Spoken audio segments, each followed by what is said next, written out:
جی جناب، آپ دیکھ رہے ہیں آپ کا اپنا چینل بریکنگ بیریئرز اور میں ہوں آپ کی ہوسٹ عالیہ۔ کیا جنرل فیض حمید سیاست میں آنے والے ہیں؟ وہ ایک پولیٹیشین بننے کی تیاری کر رہے ہیں؟ ان کی ایک ویڈیو وائرل ہو رہی ہے۔ یہ بات تو 2 3 دن سے کی جا رہی ہے، لیکن اب ان کی ایک ویڈیو وائرل ہو رہی ہے جس کی بنا پر یہ امپریشن لیا جا رہا ہے کہ لگتا ہے کہ جنرل ریٹائرڈ فیض حمید اب سیاست جوائن کریں گے اور وہ پی ٹی آئی بھی جوائن کریں گے۔ اچھا، ویسے جو لوگ اس کے اوپر حیران ہو رہے ہیں، مجھے ان کے اوپر بہت حیرانی ہو رہی ہے۔ یعنی یہ کوئی نئی بات ہے؟ پاکستان کی سیاست میں ریٹائرڈ فوجی افسران کا سیاست میں آنا، منسٹرز تک بننا، یہ کوئی بڑی بات تو نہیں، عام سی بات ہے۔ یہ تو ہو رہا ہے، 75 ایئرس میں یہ ہوتا رہا ہے۔ اور اگر آپ عمران خان کی حکومت اٹھا کے دیکھ لیجئے تو اس کے اوپر بلکہ میں نے ایک پروگرام کیا تھا کہ ان کی پارٹی میں اور ان کی حکومت کے دوران تو اتنے زیادہ ڈیزگنیشنز پر ریٹائرڈ فوجی افسران تھے۔ شاید یہی وجہ ہے کہ جب ان کی حکومت اتری تو تب سے لے کر اب تک ان کی سپورٹ میں جو نظر آتے ہیں اور اس کی بنا پر وہ جو سٹنگ افسران ہیں فوجی، ان کو کافی برا بھلا گالیاں گلوچ کرتے ہوئے نظر آئے، وہ ریٹائرڈ فوجی افسران تھے۔ میں آپ کو دکھائی دیتی ہوں وہ ویڈیو جو وائرل ہو رہی ہے اور جس کی بنا پر یہ کہا جا رہا ہے کہ یہ تو بس جنرل صاحب جو ہیں وہ اب سیاست میں آنے لگے ہیں۔ ہم سارے انشاءاللہ آپ کے ساتھ قدم سے قدم ملا کر چلیں گے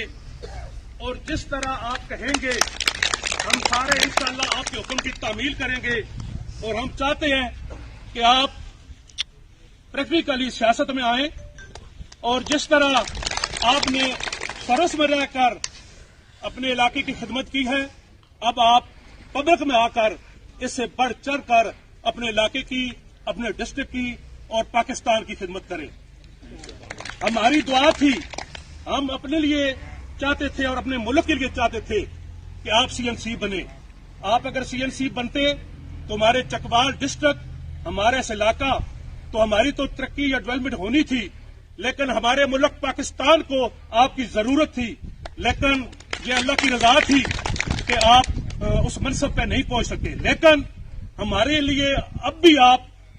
ہم چاہتے ہیں کہ سیاست میں آ کر آپ اس منصب پہ پہنچیں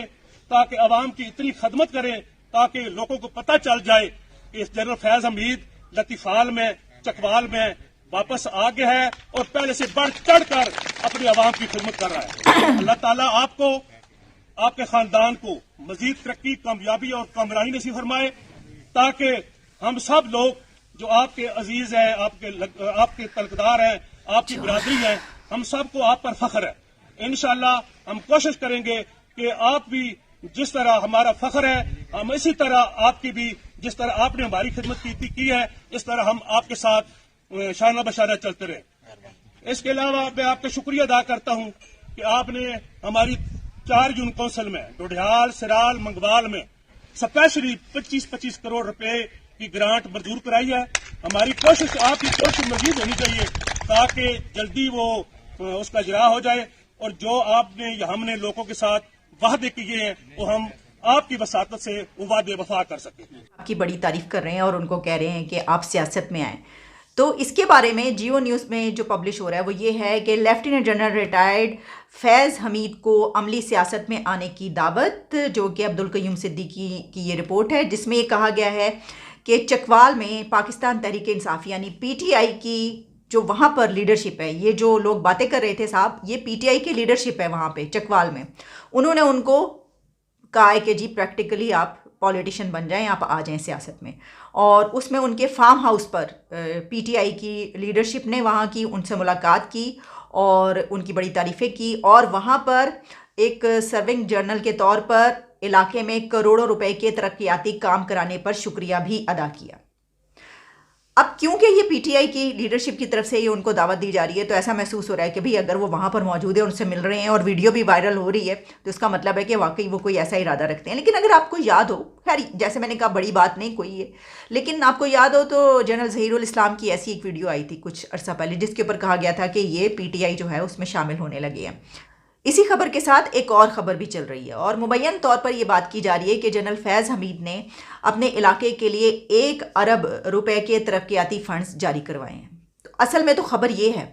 کیونکہ سیاست میں تو، پاکستان کی سیاست میں تو ریٹائرڈ فوجی افسران کا آنا ایک عام سی بات ہے نا، اس پہ تو حیرانی تو اس بات پہ ہونی چاہیے ہمیں کہ ایک جرنیل